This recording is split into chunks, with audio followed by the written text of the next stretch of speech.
Welcome to the SAU Report. Our guest today is Coach Jay Adcox, the athletic director here at Southern Arkansas University. Coach Adcox, how did you become athletic director at SAU? I think nobody else wanted it. Not really, but I actually had been here. I came in 1986 as an assistant football coach, and W.T. Watson, longtime athletic director, former head basketball coach. I had been coaching for quite some time. It was my 22nd year in college football coaching all around the country. And Coach Watson asked me if I'd be faculty athletic rep. And what I had been doing in the last few years of my coaching career, 90, 91, 92, I was working on a doctoral program to finish a doctoral degree, and Coach asked me if I'd be faculty athletic rep, which the role of the faculty athletic rep is to ensure eligibility, certification, and eligibility issues with the NCAA as a voice for the faculty on each campus. And I said, sure, I would gladly do that, keep me around, sports. And I thought I'd have a little time, to go fishing and hunting and do some of those things. That didn't happen. And next thing I know, I volunteered to help Coach Watson, unpaid position as basically whatever he wanted to call me. He called me a gopher, I think. And I did gopher work for Coach Watson. And upon his retirement, he asked me if I would be interested in becoming the athletic director. And I said, well, it's not your call, is it? He said, well, no, but he says, I think I can trust you to take this program to the next level in the same direction that I've been doing for 20-some years. And so that's how I became athletic director some 9 years ago. Right. And you also spoke of other positions you've held here at SAU, and but what other things have you done around the country, as you mentioned? Well, I've been a head football coach. I've been an assistant football coach on virtually almost every level of college football. I've been a department chair in physical education. I'm currently athletic director here and head of trash pickup on campus, along with several of our student athletes. So I'm more of a trash picker-upper than I am an athletic director, I think, anymore. But I've held a variety of positions. In every school I've been at, Megan, I've had a desire to teach. I like to teach. When I go into the classroom, I can relax. I can joke with the kids a little bit. There's nobody, just football athletes or athletes in general. I've got a mixed population, and I just enjoy the classroom atmosphere. So I've always taught at every school I've been at also. Right. So which sports did you coach? Football. College football, yeah. College football has been my passion. I played college football. I started out at the University of Missouri under a coach by the name of Dan Devine. Dan Devine is now dead, is in the Football Hall of Fame. I was a former coach of the Missouri Tigers. That's where I was recruited to, from a small town in Missouri. And when I got to the University of Missouri, I found out that I wasn't as big as I thought I was. And it was basically learned through the School of Hard Knocks. And later transferred to a smaller school, Missouri Western University. Graduated from there, played college football, became the first graduate assistant at that university the school had ever had, and then was hired on full-time. And from then I just moved, like coaches do sometimes, from job to job. Sir, as a football player, would you say that football is your favorite sport here at SAU, or do you find that you like? Yeah, Megan, that's a tough question. I really don't know if I have a favorite sport anymore. I've really enjoy watching such things as women's softball. We had 4 volleyball matches, I think, last week here at home. I just don't really have time to really enjoy them like I used to if I was just a spectator or if I was coaching. So I really can't say that I have a favorite sport. I just evolve from season to season. And let me tell you what happens anymore. There is no off season in college athletics. You have a non-traditional fall season for many sports, such as softball, baseball, tennis, golf, and then you have the regular season, which may be spring. So it's virtually about a year-round program anymore. And that's one of the things that we talk to young people about when they are interested in college athletics. Are you ready for a year-round commitment? Because in high school, you go from, say basketball to football or just play football. And what you're finding out is kids today specialize. You don't see many more 3-4 sport people, but there is no off season when you come to college. So I don't know if I really have a favorite sport. Football's been a passion. It was good to me. It was good to my family. Thoroughly enjoyed it, but I've evolved to actually enjoy all of them equally, I think. I hope. Right. You mentioned about players coming from high school and going into college, how would you suggest that they go about making their transition to? Well, I talk to families a lot, Hardy. When they come on campus, I try to meet with as many families as I can. I basically tell them there's 4 things they need to evaluate. Number 1, do you really want to make the commitment to play college athletics? Because it takes a tremendous commitment, not only to play college athletics, but also to give the same amount of effort in the classroom, because it can be very difficult. So I ask them, are you ready to make that transition? Because it's going to take more of your time, more of your ability than you've ever thought humanly possible. And you're going to be surrounded with people who are just as good as you are, if not better. And are you ready to make that transition as far as time commitment, effort, and responsibility? Because it takes all 3 of those things to be successful. So we talk about that. We talk about basically that you're here to get a quality education. You're here to put the same effort in the classroom as you'll give us out on the diamond or out on the court or out on the gridiron. And if we can't get that same effort in the classroom, you're not going to be successful here. And so we talk about those issues academically. We talk about the opportunities in athletics. Again, that's talking about transition from high school. And we talk about basically the cost of going to school here. And we talk about in great detail the people, because I really feel, and I think most of our coaches would agree, that if we can get a student athlete on campus, we can sell that student athlete on Magnolia, the university, and Columbia County. Because our people here do a great job, whether it's the custodian in our building or Vera Camp, for example, in the business office. These are people that are willing to spend time and bend over backwards to help students. And so we can sell the people. And we feel we can get them here, we can sell them, and they can make the transition. We'll have to help them and guide them. But it's a difficult transition and requires a lot of work on their part, their family's part, and everybody here that's going to work with them. Sir, during the football season this year, I've noticed a lot of new mule rider names being brought up at the football field. Are there a lot of new freshmen that are maybe trying to make this adjustment, or is it just players we haven't seen before? Well, what you traditionally see in college football today is almost an entire class will come in of some 25 to 35, sometimes more. You'll see almost virtually all of those redshirted the first year. And when you're 18, 19 years old coming out of high school and you're playing with 24, 23-year-olds, it's a big transition that Hardy was talking about. So you'll see a lot of the freshman class is redshirted. That gives them time to get acclimated to school, to classes, to college life. They're not on the same practice schedule as those that are playing varsity level. And you find out those who really want to play to make that commitment.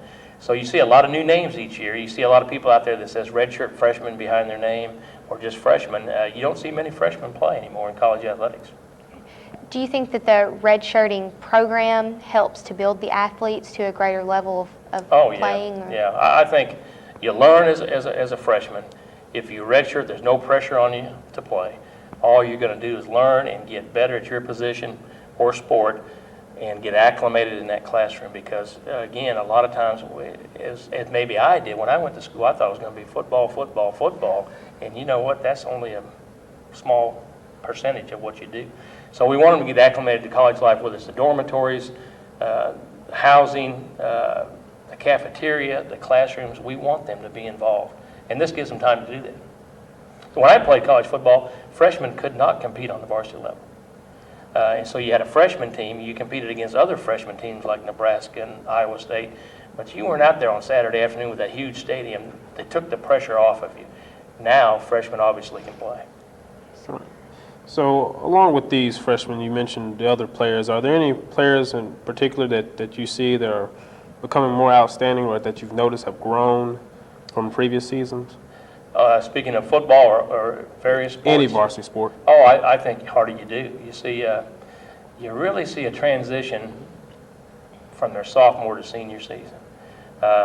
And I could use Josh Sanfilippo, the current quarterback for the Mule Rider football team. As a sophomore, he was not the type of player he is as a senior. He's grown bigger, stronger, faster. He has more knowledge of the game of football.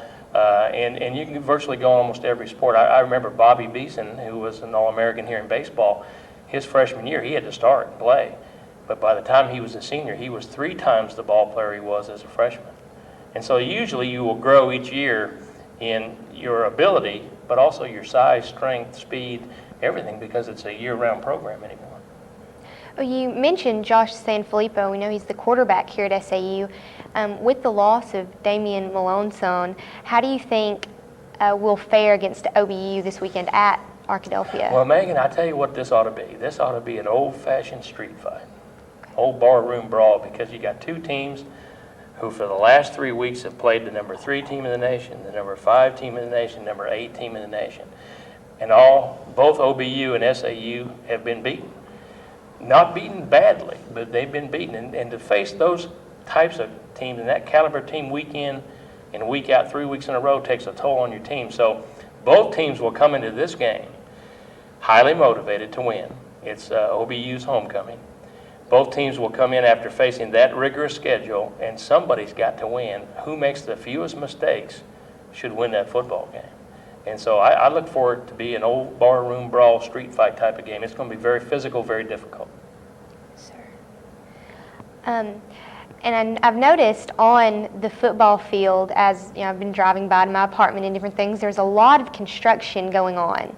What types of things do you have going on down at the stadium? Oh my goodness, Megan, I wish it was all done and completed. It's not. Here's what we did. We actually had a 2-phase program down there at the football stadium.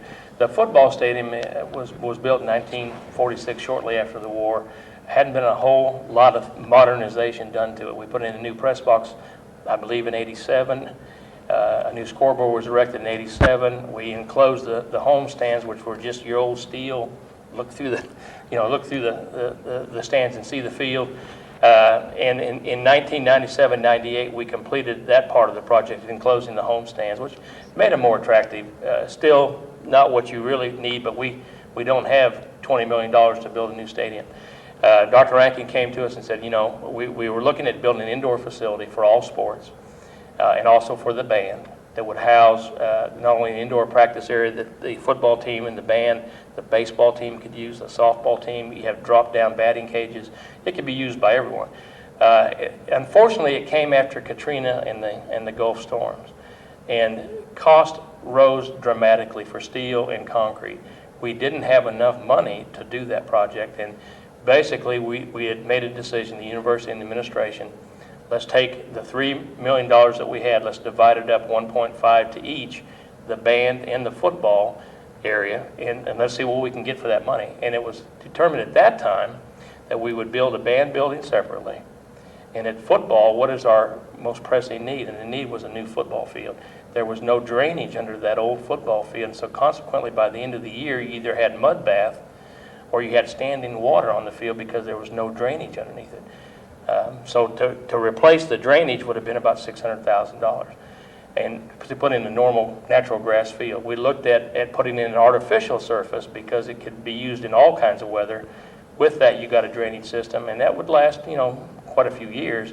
And that's the direction a lot of schools are going, to artificial surface. And it's much better product than it was, you know, 20 years ago with AstroTurf.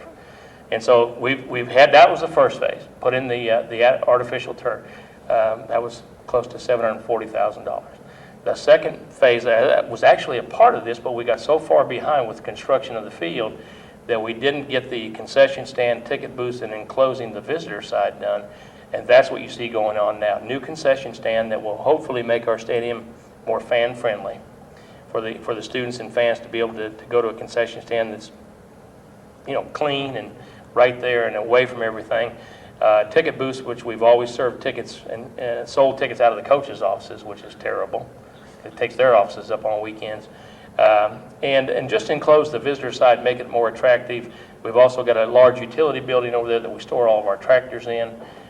This is just some items that were needed to help the program, to modernize it, to bring it up. Right now, we can't compete against the high schools, you know, facility-wise. Just can't do it. And we all pay for that with our property taxes. But here, we have to raise funds or bond to be able to get new buildings and new facilities like we're doing in football. Right. Did that explain it well enough? I think that was Okay. good. You mentioned about the new concession stands. What will happen to the concession stands that they're currently using? Hopefully, they'll be tore down. You know, it's just an old, antiquated, unsightly area. And honestly, Hardy, what we need to do is tear that off that part of the building, give us a little more room in back, because I think for the future, we're looking at such things as putting an elevator in to get the press box, doing some other things to modernize the stadium. And right now, that's an unsightly area. It just needs to be tore down, and we've got some plans to do that. I've also noticed on the visitor side of the stand, I think you mentioned this year enclosing it, but is there, with the storage and other things you're going to have, I think I've heard rumor that there might be a closer changing area for the opposing team, the visiting team. Right, Megan, right now our opponents change in the HKR building. There's 3 air-conditioned locker rooms, which most of those are bigger than anywhere we ever change, to be honest with you. Our opponents, sometimes the locker rooms for your opponents are not very good. These are air-conditioned, heated. Some of ours are just not, that we go to. But they do have to walk from the HKR building down to the football stadium, which is a whole 370 feet. Most of the places that we go, we also walk that far. But I think it would be nice, and it would be something that we need to put in a visitor's locker room on that east side where construction's currently going on, and then hopefully for the future add on a new weight room in that area.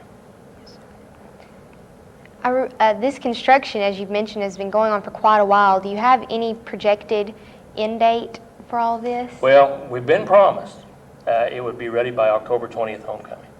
The concession, the ticket booths, and again, construction today is just, it's outlandish. I mean, you just cannot believe what a small building costs compared to even a large one. I mean, it's just phenomenal.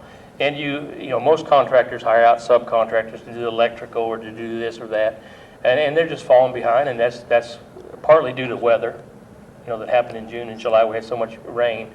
But hopefully, we've been promised October 20th we'll be up and running. So we sure wish it is. Yes, sir. You mentioned about modernizing the stadium. Is there any other add-ons you plan on or that are in discussion about a stadium? You know, right now, Hardy, we're looking at our scoreboard. Again, I mentioned it was, I think, erected in 1987. We're looking at possibility of a new scoreboard with a message center. Cost of that is about $187,000, if you can imagine. We're looking at something of that nature, either adding on to that current scoreboard or replacing it, and I don't see it being replaced right now. It's only used 5 or 6 times a year. It's working adequately. It's not very attractive. We add another level to it with the message center. That might help a great deal. We're looking at possibility of adding on to the press box area and probably just adding some brick and mortar around the field itself, make it look more attractive. We're kind of stuck in an area there. We don't have a whole lot of expansion. You know, to the west, we've got parking lots. To the south, we've got the baseball field abutted right against the football field. We have some area we can move to the east, but it's rather costly because a lot of field work to be done there, and we have the track to the north. So we've got kind of a tough area. I've always envisioned, Hardy, that, you know, in the north end zone we could have a new office complex, like you see a lot of football stadiums where you look in the end zone and you see an office complex that would be complete with meeting rooms, and because the football staff is very cramped. That is an old, antiquated building, and we really can't build upon it because of structural damages that has ensued over the years.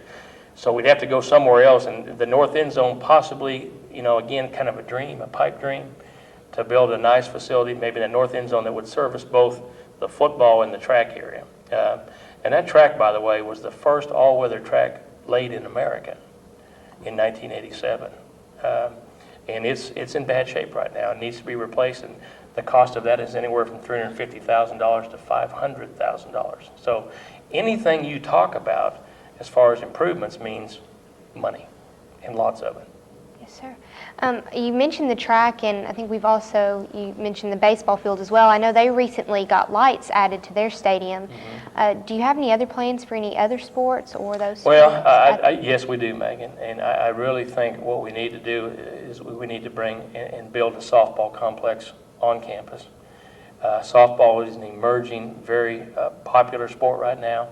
And we currently use the facility through the city of Magnolia on Stadium Drive, which is off campus, which, you know, you'd like to have, you know, a place out here where you can get out of one of your business classes, walk out somewhere on campus and go to a softball complex. I think that's one of the things that's desperately needed right now. And again, I think we have to modernize our track. A new surface is needed there, again, $350,000 to $500,000. The broad jump pits and the pole vault pits no longer meet specifications, so they'd have to be replaced. So those areas, along with a new basketball arena, I mean, my goodness, someday the skylights are going to fall in, and it's just our infrastructure is getting older, and it's hard to go in and remodel infrastructure that's as old as our buildings are.